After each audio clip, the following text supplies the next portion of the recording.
नमस्कार, आप देख रहे हैं आई इंडिया और मैं हूं पंकज सिंह गौर। और आज आई इंडिया के स्टूडियो में खास मेहमान सीतापुर से एमएलसी रहे कांग्रेस के वरिष्ठ नेता और कांग्रेस के प्रदेश कोषाध्यक्ष जैसी महत्वपूर्ण जिम्मेदारी को निभा चुके हरीश वाजपेयी जी हमारे साथ हैं। आपका स्वागत है। बहुत धन्यवाद। आज हम खास चर्चा के लिए आपको आमंत्रित किए हैं क्योंकि एमएलसी के चुनाव हो रहे हैं और हर कोई ये जानना चाहता है। विधायक के बारे में तो आम लोगों तक जानकारी है कि कौन किस विधानसभा क्षेत्र से अब तक विधायक रहा है, लेकिन बहुत कम लोग जानते हैं कि अब तक एमएलसी कौन रहा है, कितने एमएलसी सीतापुर में रहे हैं। इसके लिए हमने आपको आमंत्रित किया है। तो ये महत्वपूर्ण जानकारी आप बताने जा रहे हैं कि सीतापुर में एमएलसी कौन कौन रहा है और कितनी बार रह चुका है, ये जानकारी आपसे करेंगे। तो पहला सवाल सर आपसे है कि चूंकि एमएलसी का चुनाव होने जा रहा है और इस बार चुनाव हो रहा है भारतीय जनता पार्टी में, समाजवादी पार्टी से जो प्रत्याशी हैं उमेश यादव, भारतीय जनता पार्टी से पवन सिंह चौहान और एक निर्दलीय प्रत्याशी अरुण दीक्षित मोनू। तो ऐसे में अब हर आदमी की नज़र ये लगी हुई है अपने अतीत को जानने की, इतिहास को जानने की। तो हम आपसे ये जानना चाह रहे हैं कि अब तक कौन कौन एमएलसी रहा और कब से एमएलसी चुनाव की शुरुआत हुई। देखिए, एमएलसी जो सीतापुर का जिन लोगों ने प्रतिनिधित्व किया, उसकी जानकारी से पहले ये आवश्यक है कि दर्शकों को आपके माध्यम से ये बताया जाए कि वास्तविक रूप से विधान परिषद का गठन कब से हुआ। बिल्कुल, मैं आपसे बताना चाहता हूं कि 1885 में जिस समय देश गुलाम था, उस समय विधान परिषद बनाने का प्रस्ताव हुआ और वो प्रस्ताव जो हुआ वो 8 जनवरी 1887 को लेफ्टिनेंट गवर्नर द्वारा उसका उद्घाटन किया गया और 1887 से विधान परिषद का गठन प्रारंभ हुआ। और आपको ये भी जानकारी देनी आवश्यक है कि उस समय जो विधान परिषद के माननीय सदस्य होते थे, उनके चुनाव में जो वोटर होते थे जी, या जो चुनाव लड़ सकने वाले लोग होते थे, प्रत्याशी होते थे, उसमें से राजा महाराजा जमींदार और वो बड़े बड़े लोग जो 1000 रुपए से ज्यादा मालगुजारी सरकार को देते थे, वही उसमें वोटर होते थे। और ये भी आवश्यक है जानकारी देना कि विधान परिषद का जो स्वरूप था, पहले संयुक्त प्रांत विधान परिषद के नाम से रखा गया था और आजादी के बाद जब सन 52 में संविधान के अंतर्गत विधान परिषद और विधानसभा प्रारंभ हुई, तब इसका नाम जो है वो विधान परिषद रखा गया। ये भी बताना आवश्यक है कि विधान परिषद में सदस्य कितने प्रकार के होते हैं। आज जो चुनाव होने जा रहा है वो स्थानीय निकाय, लोकल बॉडी जिसको कहते हैं, उसमें प्रधान, बीडीसी, जिला पंचायत सदस्य और नगर पालिका के सदस्य उसमें वोट देते हैं और प्लस सांसद और विधायक भी, और सांसद विधायक भी वोट देते हैं। इसके अलावा विधानसभा क्षेत्र से भी विधान परिषद के सदस्य चुने जाते हैं, जिनको विधानसभा के सदस्य ही वोट देते हैं। फिर शिक्षक दल से, टीचर्स कॉन्स्टिट्यूंसी से एमएलसी बनाए जाते हैं। इसके अलावा ग्रेजुएट कॉन्स्टिट्यूंसी से जो स्नातक होते हैं वोट देते हैं और वो खड़े हो सकते हैं, उसमें वो लोग होते हैं एमएलसी। इससे अतिरिक्त सामाजिक क्षेत्र में जो प्रमुख रूप से रहते हैं या साइंटिस्ट होते हैं, लेखक, विचारक, ये समाज के जो अग्रणी लोग रहते हैं जो चुनाव में नहीं आ पाते हैं, उनको श्री राज्यपाल द्वारा नामित भी किया जाता है, वो भी एमएलसी होते हैं। तो कुल 5 एमएलसी के पद होते हैं। पांच तरह के होते हैं। 5 तरह के होते और हैं। इनका चुनाव पहले 3 वर्ष में होता था जी। उसके बाद फिर ये 2 वर्ष में होने लगा। हर 2 वर्ष में बराबर बराबर लोगों का चुनाव होता रहता है। बशर्ते ये वाला 6 साल का है और जो स्थानीय निकाय वाला है, सब 6 साल के अब 6 साल के हो गए। सारे 6 साल के होते हैं जी। इसमें हमारे सीतापुर जिले का जिन लोगों ने प्रतिनिधित्व किया, बिल्कुल, उसमें सन 37 से 40 के बीच में श्रीमती कुसदिया बेगम, उस समय सीतापुर, लखीमपुर, हरदोई 3 जिले आते थे कॉन्स्टिट्यूंसी में। तो श्रीमती कुसदिया बेगम, एजाज रसूल ने प्रतिनिधित्व किया। ये 1937 से 40 तक और फिर 46 से 56 तक। इसी तरह महेश्वर दयाल सेठ जो कोटरा के राजा साहब थे, उन्होंने सन 40 में विधान परिषद सदस्य के रूप में चुनाव लड़ा और जीते। उनके खिलाफ कुछ मुकदमा चल रहे थे और अंग्रेजी हुक्मरानों ने उनको विधान परिषद जाने से रोक लगा दिया था। तो थोड़े दिन वो विधान परिषद में रह सके, फिर वो बीमार हुए, काल कवलित हो गए। इसके बाद सन 1962 से 68 तक डॉक्टर MP मेहरे जी, जो आपके, जिन्होंने सीतापुर के आई हॉस्पिटल की स्थापना की, जो एशिया में सबसे बड़ा हॉस्पिटल होकर रहा, इसके संस्थापक थे। इसके बाद 68 से 74 तक श्री रामरतन सिंह, जो महोली छहलिया के रहने वाले थे, पूर्व मंत्री रहे और जो पूर्व मंत्री भी रहे, 5-6 बार विधायक भी रहे जी। वो रहे। फिर श्रीश चंद्र दीक्षित और राम अवतार दीक्षित दोनों लोग रहे 74 से 80 के बीच में। जगत नारायण गुप्ता जी रहे। इसके बाद फिर विधान परिषद का क्षेत्र केवल सीतापुर हो गया, 3 जिले हटा दिए गए। इसमें 90 से 96 तक राम गोपाल मिश्रा रहे। भरत त्रिपाठी 2 बार रहे, 68 से 2010 तक। जी। फिर 2010 से 2016 तक राकेश सिंह जी रहे और 2016 से 2022 तक आनंद भदौरिया जी विधान परिषद के वर्तमान समय में सदस्य हैं। इसके बाद जो चुनाव होगा, जो जीत के जाएगा, वो सीतापुर की रहनुमाई करेगा। तो ये दर्शकों को बता दें, महत्वपूर्ण जानकारी पूर्व एमएलसी हरीश वाजपेयी जी आप तक पहुंचा रहे हैं। और आपको बता दें कि अब तक 11 एमएलसी स्थानीय निकाय प्राधिकारी क्षेत्र से निर्वाचित हो चुके हैं और उन्होंने बहुत ही अच्छे तरीके से जो इतिहास को एक सजो कर रखा हुआ था, हम लोगों की पहुंच से दूर था। बहुत सारे लोग ये नहीं जानते थे कि विधानसभा गठन से पहले ही विधान परिषद के चुनाव हुआ करते थे। 1937 में पहली बार विधान परिषद का सदस्य सीतापुर जब 3 जनपदों को मिला करके यहाँ पर निर्वाचित हुआ था, तो कौन हुआ था, इसकी महत्वपूर्ण जानकारी दी। तो बहुत सारे लोग आपके बारे में भी जानना चाहते हैं कि आप भी विधान परिषद के सदस्य रहे। तो लोग ये नहीं जान पा रहे हैं कि जो विधान परिषद के सदस्य आप निर्वाचित हुए, वो किस क्षेत्र से आप आते थे। मैं विधान परिषद में विधानसभा क्षेत्र से चुना गया और मैं ही नहीं बल्कि हमारे सीतापुर में बंशीधर शुक्ला और डॉक्टर अम्मार रिजवी 3 लोग हम लोग विधानसभा क्षेत्र से चुन करके आए और हम लोगों ने रहनुमाई की।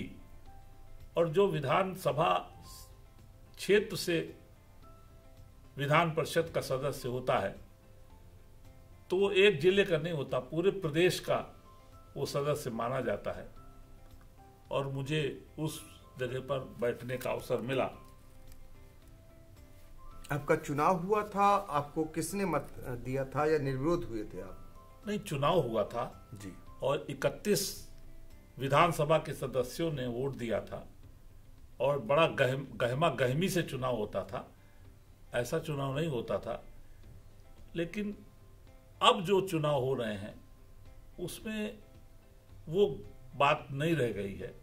धन का प्रलोभन होता है, सत्ता का दुरुपयोग किया जाता है और तमाम तरह से सदस्यों पर और जो वोटर हैं, चाहे वो लोकल बॉडी से चुनाव लड़ते हैं या विधानसभा क्षेत्र से लड़ते हैं या स्नातक क्षेत्र से लड़ते हैं, टीचर्स कॉन्स्टिट्यूंसी से लड़ते हैं, इसमें अब बड़ा अजीब सा माहौल हो गया है।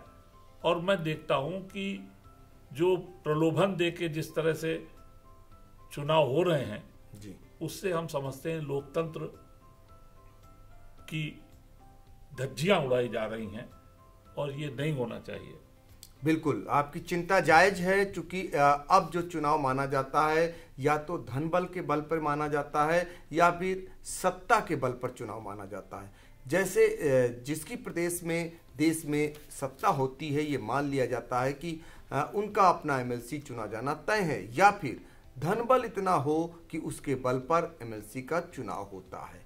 तो बहुत सारे लोग ये जानना चाह रहे थे, आज ये बात सामने आ चुकी है कि जो पूर्व एमएलसी हैं हरीश वाजपेयी जी, जिनको विधायकों ने चुना था, तो आप अंदाज़ा लगा सकते हैं कि वो पूरे प्रदेश के विधान परिषद सदस्य हुआ करते थे और उनका चयन, उनका चुनाव विधायकों ने किया था।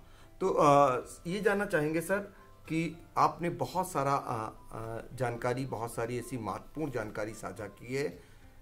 विधान परिषद का जो ये चुनाव हो रहा है, आपने चिंता भी जाहिर की है और ये इस बार 12वें एमएलसी होंगे जो भी होंगे, ठीक है, तो उसमें ही मान लिया जाता है।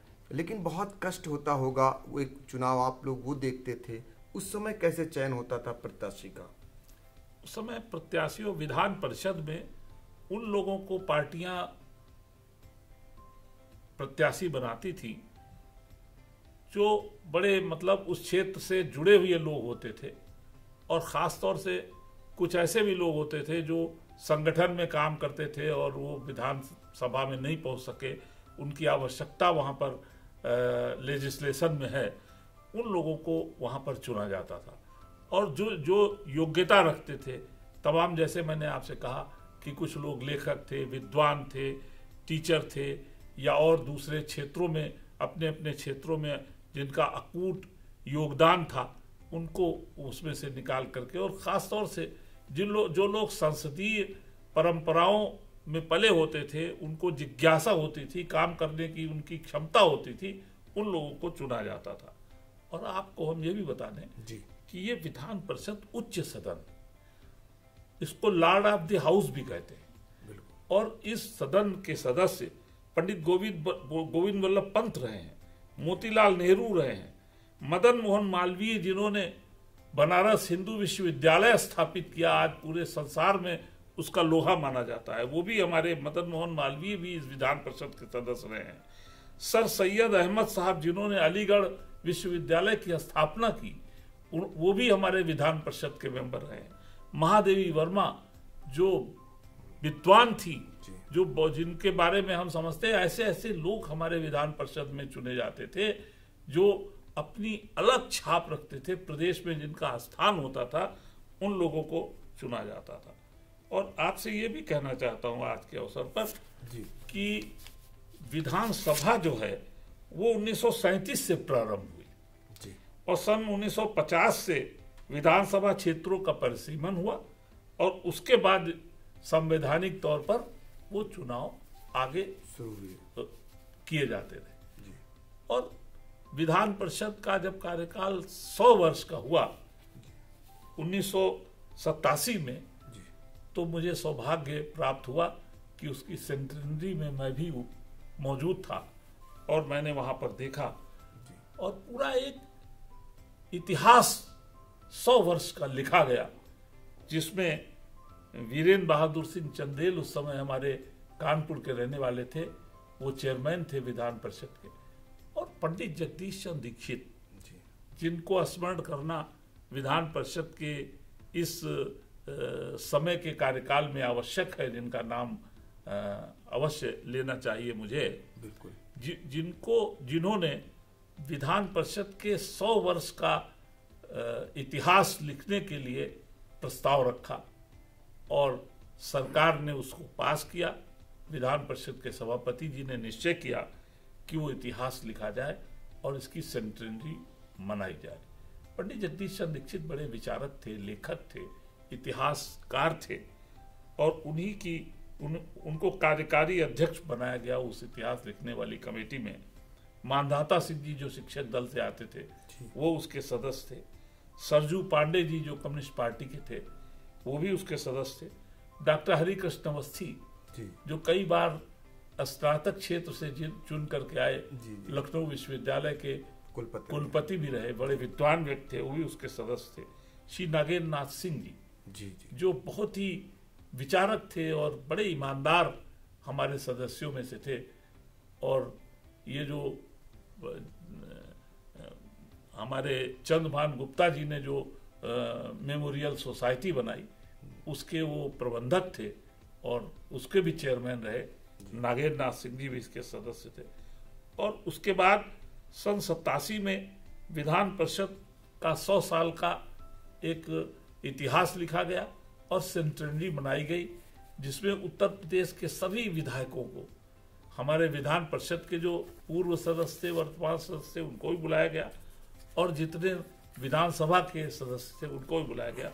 और बहुत जबरदस्त तरह से वो कार्यक्रम यहाँ पर आयोजित हुआ और वो ग्रंथ जो था वो पूरा छपाया गया सूचना विभाग के द्वारा, विधान परिषद के द्वारा, और वो आज भी हम समझते हैं शासन के लाइब्रेरी में मौजूद है। आज के अवसर पर कहना खास तौर से मैं चाहते हैं कि सन 90 के पहले विधायक निधि नहीं होती थी।